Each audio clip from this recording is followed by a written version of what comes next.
बुधवार को कर्नाटक विधानसभा चुनाव के साथ ही देश में 1 लोकसभा और 4 विधानसभा सीटों पर भी उपचुनाव हुए।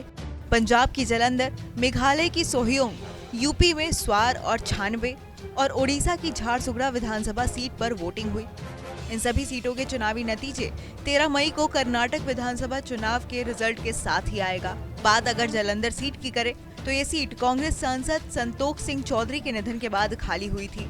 बुधवार को यहाँ 54% से ज्यादा वोटिंग हुई।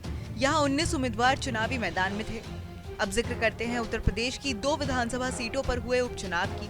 दरअसल बुधवार को ही रामपुर के स्वार और 96 विधानसभा सीटों पर वोटिंग हुई।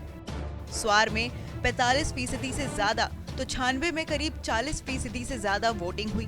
बता दें कि स्वार सीट आजम खान के बेटे अब्दुल आजम की विधानसभा सदस्यता जाने के बाद खाली हुई थी, जबकि 96 विधानसभा सीट अपना दल के विधायक राहुल कौल के निधन के बाद खाली हुई थी। वहीं बात अब मेघालय के सोहियोंग विधानसभा सीट पर हुए उपचुनाव की करें तो यहाँ करीब 92% वोटिंग हुई।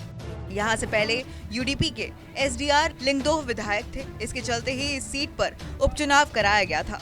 वहीं ओडिशा की झारसुगड़ा सीट पर करीब 70% से ज्यादा की वोटिंग हुई। ये सीट स्वास्थ्य मंत्री नबा किशोर दास के 29 जनवरी को हुई हत्या के बाद खाली हुई थी। आपको बता दें कि यहाँ मुकाबला मुख्य रूप से बीजेद, भाजपा और कांग्रेस के बीच है। बीजेद ने दास की बेटी दीपाली दास को मैदान में उतारा है, जबकि बीजेपी ने टंकादर त्रिपाठी को उम्मीदवार बनाया है। कांग्रेस ने दिवंगत विधायक बीरेन पांडे के बेटे तरुण पांडे को मैदान में उतारा है।